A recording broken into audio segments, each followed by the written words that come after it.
ಸರ್ಕಾರಿ ಶಾಲೆಗಳ ಉನ್ನತೀಕರಣವೇ ನನ್ನ ಮೂಲ ಉದ್ದೇಶ. ಬೀರಪ್ಪನಹಳ್ಳಿ ನರಸಿಂಹಮೂರ್ತಿ.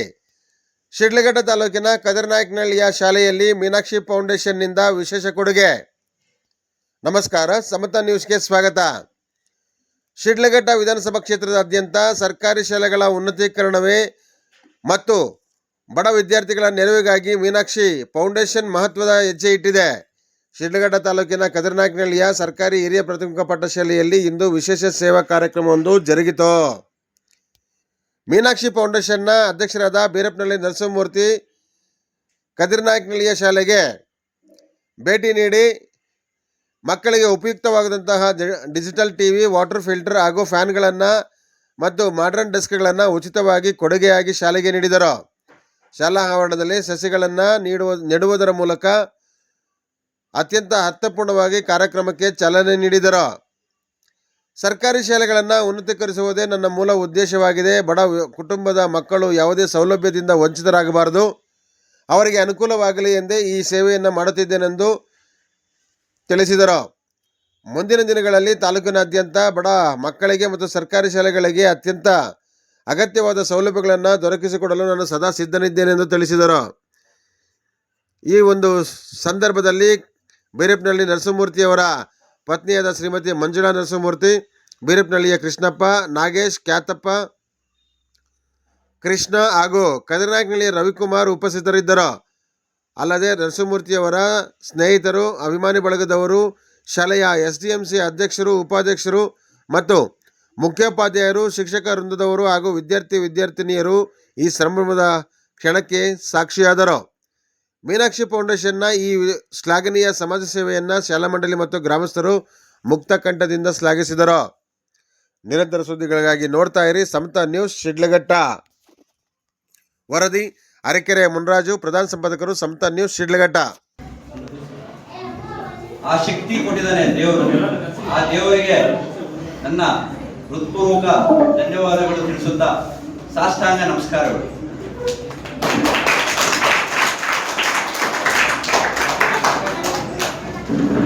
ಎಲ್ಲ ನಮ್ಮ ಮಾಧ್ಯಮ ಮಿತ್ರರಿಗೂ ಸಹ ಮತ್ತೆ ಈ ವೇದಿಕೆ ಮೇಲೆ ಅಚೀನರಾಗಿರುವಂತಹ ಖ್ಯಾತಪ್ಪಣ್ಣವರು, ತುಂಬ ಹಿರಿಯರು. ನಾವೆಲ್ಲ ಓದ್ಬೇಕಾದ್ರೆ ಅವರೆಲ್ಲ ಈ ಸ್ಕೂಲ್ ಬರ್ತಾ ಇದ್ರೆ ಅವಾಗ ನೋಡ್ತಾ ಇದ್ವಿ. ಮತ್ತೆ ಇಲ್ಲಿ ಸನ್ಮಾನ್ಯ ದೇವಪ್ಪನವರು ಇದೇ ಸ್ಕೂಲಲ್ಲಿ ಓದಿರೋದು. ಮತ್ತು ನಮ್ಮ ಸ್ನೇಹಿತರಾದಂಥ ಚಂದ್ರು, ಮತ್ತೆ ನಮಗಿಂತೂ ಸೀನಿಯರ್ ಗ್ರಾಮ ಪಂಚಾಯತಿ ಮೆಂಬರ್ ರವಿ, ಈ ತುಂಬಾ ಈ ಸುತ್ತಮುತ್ತ ಹಳ್ಳಿಗಳು ಆವಾಗ ಇಲ್ಲಿ ಬರ್ತಾ ಇದ್ದಿದ್ದು ಚಿಕ್ಕದಾಸನಹಳ್ಳಿ, ದೊಡ್ಡದಾಸನಹಳ್ಳಿ, ಬೀರಪ್ಪನಹಳ್ಳಿ, ಹುಣಸೇನಹಳ್ಳಿ, ಗಜ್ಗಾನಹಳ್ಳಿ ತನಕ ಎಲ್ಲರೂ ಇದೇ ಸ್ಕೂಲ್ಗೆ ಬರ್ತಾ ಇದ್ರು. ಆವಾಗಿನ ಸ್ಟ್ರೆಂತ್ ನೋಡಿದ್ರೆ 250ರಿಂದ 300 ಜನ ಇದ್ದಿದ್ವಿ. ಈಗ ಆಲ್ಮೋಸ್ಟ್ ಒಂದು 70 ಜನ ಇದ್ದಾರೆ ಅಂತ ಹೇಳ್ತಾ ಇದ್ದಾರೆ. ನನಗೆ ಅದು ತುಂಬಾ ಈ ದುಃಖಕರ ಸಂಗತಿ. ಏನಕ್ಕೆ ಅಂದ್ರೆ ಆವಾಗ ಈ ಸ್ಕೂಲಲ್ಲಿ ಬರೀ ಇದ್ದಿದ್ದು 3 ರೂಮೇ. ಆ 3 ರೂಮಲ್ಲಿ ಒಂದು ಕನ್ನಡ ರೂಮು, ಇನ್ನೊಂದು ಇಂಗ್ಲಿಷ್ ರೂಮು, ಇನ್ನೊಂದು ಆ ಕಡೆ ಕ್ಯಾಂಟೀನ್ ಅಷ್ಟೇ ಇದ್ದಿದ್ದು. ಅಷ್ಟರಲ್ಲೇ ಸುಮಾರು ನಾವೊಂದು 300 ಜನ ಇದ್ವಿ.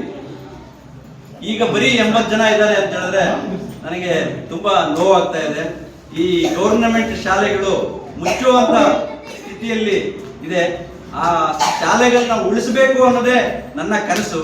ಅದರಿಂದಾಗಿ ಇವತ್ತು ಆ ಕೆಂಪೇಗೌಡರ ಜಯಂತಿ ದಿವಸ ಈ ಆಗಲೇ ಮೇಡಮ್ ಅವರು ಹೇಳಿದ್ರಲ್ಲ, ಡೆಸ್ಕ್ಗಳು, digital technology with digital board, ಅಲ್ಲಿ ಮಕ್ಕಳಿಗೆ ಸರಿಯಾಗಿ ವೆಂಟಿಲೇಷನ್ ಇಲ್ಲ, ಫ್ಯಾನ್ಗಳ ಸಮಸ್ಯೆ ಇದೆ. ಆ ಫ್ಯಾನ್ಗಳು ಇದೆಲ್ಲ ಕೊಡ್ಲಿಕ್ಕೆ ಆ ಭಗವಂತ ನಮಗೆ ಶಕ್ತಿ ಕೊಟ್ಟಿದಾರಲ್ಲ, ಅದಕ್ಕೆ ನನಗೆ ತುಂಬಾ ಸಂತೋಷ ಆಗ್ತಾ ಇದೆ. ನಾನು ಓದಿರುವಂತ ಸ್ಕೂಲು, ನಾನಿಲ್ಲಿ ನಡೆದಾಡಿ ಓಡಾಡಿರುವಂತ ಸ್ಕೂಲಿಗೆ ನನಗೆ ಕೊಡೋ ಅಂತ ಭಾಗ್ಯ ದೇವರು ಕೊಟ್ಟಿರೋದಕ್ಕೋಸ್ಕರ ತುಂಬಾ ಧನ್ಯವಾದಗಳು. ನನ್ನ ಈ ಎಲ್ಲ ನನ್ನ ಮುಂದುಗಡೆ ಅಂತ ನೆರೆದಿರುವ ನಮ್ಮ ಅಣ್ಣ ತಮ್ಮಂದ್ರು, ಅಕ್ಕ ತಂಗಿಯರು, ಈ ಮಕ್ಕಳು ನೋಡಿದ್ರೆ ನನಗೆ ತುಂಬಾ ಖುಷಿ ಆಗ್ತದೆ. ಈ ಮಕ್ಕಳು ನನಗೆ ಮಕ್ಕಳ ಸೇವೆ ಅಂತ ಹೇಳಿದ್ರೆ ನನಗೆ ತುಂಬಾ ಇಷ್ಟ. ಯಾಕೆ ಅಂದ್ರೆ ಮಕ್ಕಳ ಸೇವೆ ಮಾಡೋದು ಅಂತ ಹೇಳಿದ್ರೆ ಡೈರೆಕ್ಟ್ ಆಗಿ ದೇವರ ಸೇವೆ ಮಾಡುವಂತ ಪುಣ್ಯ ಬರುತ್ತೆ ಅಂತ ನಾನು ಅಂದ್ಕೊಂಡಿರೋದು. ನನ್ನ ಗುರುಗಳು ಆದಂತವರು ಮಾತು ಕಡಿಮೆ ಮಾಡು, ಕೆಲಸ ಜಾಸ್ತಿ ಮಾಡು ಅಂತ ಹೇಳಿದ್ದಾರೆ. ಅದೇ ರೀತಿ ಆ ಭಗವಂತ ನನಗೆ ಮಾತು ಕಡಿಮೆ ಮಾಡಿ ಇನ್ನೂ ಜಾಸ್ತಿ ಕೆಲಸ ಮಾಡುವಂತಕ್ಕೆ ನನಗೆ ಆಶೀರ್ವಾದ ಮಾಡಲಿ ಅಂತ ಹೇಳ್ಬಿಟ್ಟು ನಾನು ಮಾತು ಮುಗಿಸ್ತಾ ಇದ್ದೀನಿ. ಧನ್ಯವಾದಗಳು. ಹೈಟೆಕ್ ಸ್ಕೂಲಲ್ಲೆಲ್ಲ ಓದಿರೋರು ಇನ್ನೂ IIT ಎಲ್ಲೋ ಎಲ್ಲೋ ಒಂದು ಕಡೆ ಜಾಬ್ ಮಾಡ್ಕೊಂಡಿದ್ದಾರೆ. 1 ಲಕ್ಷ 5 ಲಕ್ಷ ಜಾಬೇ ಮಾಡ್ಕೊಂಡಿದ್ದಾರೆ. ಆಯ್ತಾ? ಈಗ 1 ಲಕ್ಷ ಜಾಬೇ ಮಾಡ್ಕೊಂಡಿದ್ರೆ ಅರ್ಥ ಸಮಾಜ ಸೇವೆ ಅಂತ ಮಾಡೋಕ್ಕಾಗಲ್ಲ. ಈಗ ನಾವೆಲ್ಲ ಗೌರ್ಮೆಂಟ್ ಸ್ಕೂಲಲ್ಲಿ ಓದಿರೋದು, ನಮಗೆ ಆ ಜ್ಞಾನ ಭಗವಂತ ಕೊಟ್ಟಿರ್ತದೆ. ಅದಕ್ಕೆ ಅವರು ಹೇಳಿದ್ದಾರೆ ಮೇಡಮ್ ಅವರು, ಇಲ್ಲಿ ಆಟ ಪಾಠ ತುಂಬಾ ಇರುತ್ತೆ. ಈಗ ಮೇಡಮ್ ಹೇಳಿದ್ರಲ್ಲ, ಅಲ್ಲಿ ಒಂದು ಮನೆಗೆ ಹೋಗು, CET ಪ್ರಿಪೇರ್ ಆಗು, IIT ಪ್ರಿಪೇರ್ ಆಗು, ಇದೇ ಇರುತ್ತೆ. IIT ಮಾಡ್ಕೊಂಡು ಇವತ್ತು ಏನ್ ಮಾಡ್ತಾರೆ, ಎಲ್ಲ AA ಬಂದ್ಬಿಟ್ಟಿದೆ. IIT ಮಾಡ್ಕೊಂಡು ಏನ್ ಮಾಡ್ತಾರೆ, 1 ಲಕ್ಷ 1.5 ಲಕ್ಷ ಸಂಬಳಕ್ಕೆ ಹೋಗ್ತಾರೆ.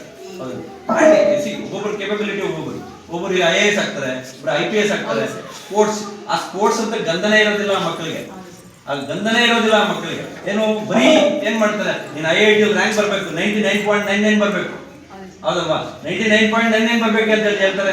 ನಮ್ಮ ತೆಂಡೂಲ್ಕರ್ ತರ, ಕೊಹ್ಲಿ ತರ ಒಬ್ಬ ಸ್ಪೋರ್ಟ್ಸ್ ಮ್ಯಾನ್ ಆಗು, ಕಬಡ್ಡಿ ಪ್ಲೇಯರ್ ಆಗು, ಯಾರು ಹೇಳೋದಿಲ್ಲ. ಅದಕ್ಕೆ ಎಲ್ಲದನ್ನು ಯೋಗ, ಅದ್ರಲ್ಲೂ ಅವರವರು ಪ್ರತಿಭೆಯಲ್ಲೇ ಅವ್ರು ಬಿಡಿಸ್ಕೋಬೇಕು.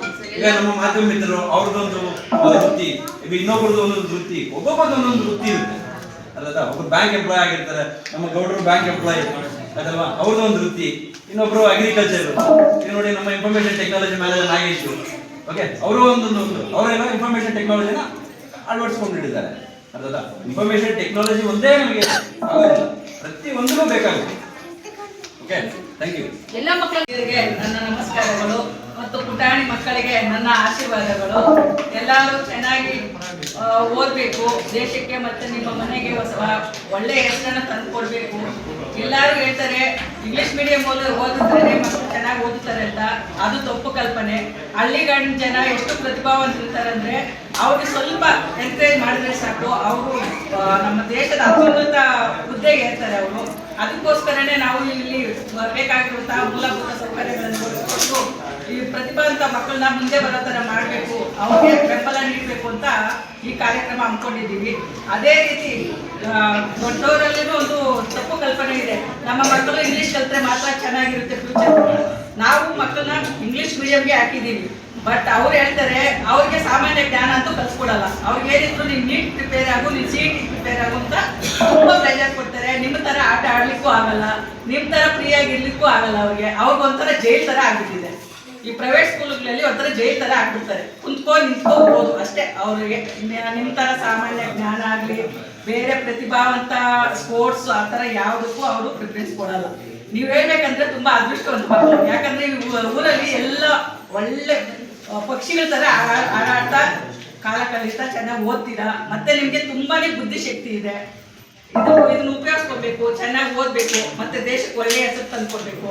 ಮತ್ತೆ ನೀವು ಓದಿರುವಂತಹ ಊರಿಗೆ ಮತ್ತೆ ಶಾಲೆಗೆ ಒಳ್ಳೆಯ ಹೆಸರು ತಂದುಕೊಟ್ಟು ನಮ್ಮ ಇದನ್ನು ಉಳಿಸ್ಬೇಕು, ಸಂಸ್ಕೃತಿನ ಮತ್ತೆ ಸಂಸ್ಕಾರವನ್ನು ಬೆಳೆಸ್ಕೋಬೇಕು ಅಂತ ಅನ್ಕೊಂಡು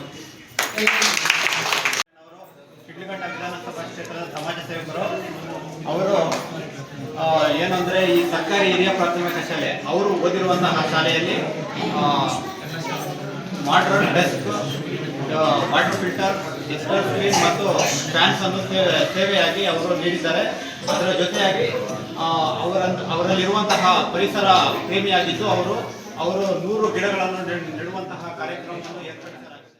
ಇದರ ಪ್ರಯುಕ್ತವಾಗಿ ಬೀರಕನಹಳ್ಳಿ ನರಸಿಂಹಣ್ಣವರು ಸರಿಸುಮಾರು ಶಿಡ್ಲಘಟ್ಟದ ವಿಧಾನಸಭಾ ಕ್ಷೇತ್ರದಲ್ಲಿ ಒಂದು 10 ರಿಂದ 15 ಶಾಲೆಗಳನ್ನು already desk, water filter, modern desk ಮತ್ತು ಡಿಜಿಟಲ್ ಸ್ಕ್ರೀನ್ ಎಲ್ಲ ಕೊಟ್ಟು ಇದೆಲ್ಲ ಸೇವೆ ಮಾಡಿದ್ದಾರೆ. ಇದರ ಮುಖ್ಯ ಉದ್ದೇಶ ಸರ್ಕಾರಿ ಶಾಲೆಯಲ್ಲಿ ಓದ್ತಾ ಇರುವಂತಹ ಮಕ್ಕಳು ಯಾರನ್ನು ಅವರಿಗೆ ಒಳ್ಳೆಯ ರೀತಿಯಲ್ಲಿ ಫೆಸಿಲಿಟೀಸ್ ಕೊಡೋಣ, ಅವರೆಲ್ಲರೂ ಮುಂದೆ ಒಳ್ಳೆ ಹುದ್ದೆಗಳಿಗೆ ಹೋಗಲಿ, ಒಳ್ಳೆ ಡಾಕ್ಟ್ರು, ಇಂಜಿನಿಯರು, ಒಳ್ಳೆ ಉದ್ಯಮಿಗಳಾಗಲಿ, ಇಲ್ಲ IAS ಆಗಲಿ. ಕೇಂದ್ರದಿಂದ ಮೀನಾಕ್ಷಿ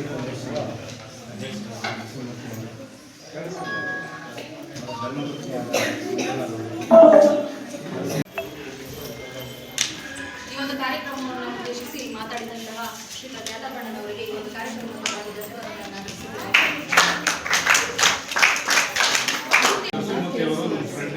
ನಾವು ಇದೇ ಸ್ಕೂಲಲ್ಲಿ ಓದಿರೋದು, ಹಾಗಾಗಿ ಅವರು ಒಳ್ಳೆ ಮನಸ್ಸು ತಗೊಂಡು ಇಲ್ಲೆಲ್ಲ ಹುಡುಗರಿಗೆ ವಾಟರ್ ಫಿಲ್ಟ್ರು ಎಲ್ಲ ಗಿಡಗಳು ಮತ್ತು ಪರಿಸರ ಒಳ್ಳೆಯದಾಗಲಿ ಅಂತ ಗಿಡಗಳೆಲ್ಲ ಬೆಳೆಸೋಕ್ಕೆ ಗಿಡಗಳು ಕೊಟ್ಟಿದ್ದಾರೆ. ಮತ್ತು ಡೆಸ್ಕ್ಗಳು ಕೊಟ್ಟಿದ್ದಾರೆ, ಒಳ್ಳೆ ಕ್ವಾಂಟಿಟಿ ಇರೋ ಡೆಸ್ಕ್ಗಳು ಕೊಟ್ಟಿದ್ದಾರೆ. ಅವ್ರಿಗೂ ಒಳ್ಳೆ ದೇವರು ಒಳ್ಳೇದು ಮಾಡಲಿ ಅಂತ ಹೇಳ್ಬಿಟ್ಟು ನಮ್ಮ ವೈವರ್ಸನಹಳ್ಳಿ ಮತ್ತು ಕಲ್ಲಿನಾಕಹಳ್ಳಿ ಗ್ರಾಮದ ಒಂದು ಶಾಲೆಗೆ, ಸರ್ಕಾರಿ ಶಾಲೆಗೆ ಅವರು TV ಮಾಧ್ಯಮ ಮತ್ತು ಫ್ಯಾನ್ಗಳು ಮತ್ತು ಡೆಸ್ಕ್ಗಳು ಮತ್ತು ಗಿಡ ನೆಡುವಂಥ ಕಾರ್ಯಕ್ರಮ ಹಮ್ಮಿಕೊಂಡು ಅವರು ಇವತ್ತಿಂದ ಸಮಾಜ ಸೇವೆಯನ್ನು ನಮ್ಮ ತಾಲೂಕಿನಾದ್ಯಂತ ಮಾಡ್ತಾ ಇರ್ತಕ್ಕಂಥದ್ದು ಶ್ಲಾಘನೀಯ. ಆದರೆ ಅವರಿಗೆ ದೇವರು ಈ ಶಕ್ತಿಯನ್ನು ಯಾವ ಥರ ನೀಡಿದ್ರು ಅಂತ ನಮಗೆ ಬಹಳ ಕಲ್ಪನೆ ಆಗಿದೆ. ಅವರು ಇನ್ನೂ ಅತಿ ಹೆಚ್ಚಿನ ಒಂದು ಸೇವೆಯನ್ನು ಸಲ್ಲಿಸೋದ್ರ ಮೂಲಕ ಈ ಒಂದು ಕಾರ್ಯಕ್ರಮದ ಪರವಾಗಿ ಅವರಿಗೆ ತುಂಬುತ್ತಿದ್ದ ಧನ್ಯವಾದಗಳನ್ನು ಅರ್ಪಿಸ್ತಾ ಇದ್ದೇನೆ.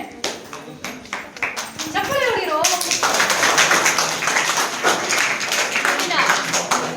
ಬಾಳಿಕೆ ಅವರು ಜೀವನವನ್ನು ನಡೆಸ್ತಾ ಇದ್ದಾರೆ. ಅದಕ್ಕೆ ಕಾರಣಕರ್ತರು, ಅದಕ್ಕೆ ನಾಡಿನ ಕಟ್ಟಿದಂತವರು ಶ್ರೀ ಕೆಂಪೇಗೌಡರು. ಸೊ ಅವತ್ತು ಅವರು ಕಟ್ಟಿದಂತಹ ಬೆಂಗಳೂರನ್ನು ಇನ್ನೂ ಹೆಚ್ಚಾಗಿ ಬೆಳೀತಾ ಇದೆ. ನಮ್ಮ ಕಡೆ 45 ಕಿಲೋಮೀಟರ್ ನಮ್ಮ ಕಡೆನೂ ಬರ್ತಾ ಇದೆ, ಇಂಡಸ್ಟ್ರಿ ಬರ್ತಾ ಇದೆ. ಅದೇ ರೀತಿಯಲ್ಲಿ ಅವರ ಹಾದಿಯಲ್ಲಿ ಚಿತ್ರಕೂಟ ಕ್ಷೇತ್ರದಲ್ಲಿ ನರಸಿಂಹಮೂರ್ತಿ ಅಣ್ಣ ಅವರು ಇವತ್ತು ಅನೇಕ ಅಭಿವೃದ್ಧಿ ಕೆಲಸಗಳನ್ನ ಮಾಡ್ತಾ ಇದ್ದಾರೆ. ಯಾಕೆ ಫಸ್ಟ್ ಸ್ಕೂಲ್ಸ್ ಅನ್ನ ಯಾಕೆ ಸರ್ಕಾರಿ ಶಾಲೆಗಳಲ್ಲಿ ತುಂಬಾನೇ ಏನು ಸೌಲಭ್ಯ ಬೇಕೋ ಅದು ಸಿಗ್ತಾ ಇಲ್ಲ. ಆದರೆ ಮಕ್ಕಳಲ್ಲಿ ಚೆನ್ನಾಗಿ ಹುಟ್ಟಿರೋದನ್ನ ಉಪಯೋಗಿಸ್ಕೊಂಡು ನೀವು ಯಾವಾಗಲೂ ಅಲ್ಲಿ ಅದು ತಿಳ್ಕೊಂತೀರ, ಅಲ್ಲಿ ಚೆನ್ನಾಗಿ ಉಪಯೋಗಿಸ್ಕೊಳ್ಳಿ ಅಂತೇಳಿ ನಾನು ಅವರನ್ನು ನಾವು ಚೆನ್ನಾಗಿ ಎಲ್ಲ ಮಕ್ಕಳಿಗೂ ಬೆಳೆಸ್ಕೊಳ್ಳಿ ಅಂತ ಅವ್ರಿಗೆ ಆಶ್ವಾಸನೆಯನ್ನು ಕೊಡ್ತಾ, ಅದೇ ರೀತಿ ಮಕ್ಕಳು ನೀವು ಕೂಡ ಅವ್ರು ಏನು ಕೊಡ್ತಾರೆ ಅದನ್ನ ಬಳಸ್ಕೊಂಡು ಸೊ ಚೆನ್ನಾಗಿ ಓದಿ ನಮ್ಮ ಭಾರತದ ಉತ್ತಮ ಪ್ರಜೆಗಳಾಗಿ ನಮ್ಮ ಸಮಾಜದಲ್ಲಿ ಒಳ್ಳೆಯ ವ್ಯಕ್ತಿಗಳಾಗಿ ಬೆಳಿಬೇಕಂತ ಈ ಮೂಲಕ ಎಲ್ಲ ಮಕ್ಕಳಲ್ಲಿ ಕೇಳ್ಕೊಳ್ತಾ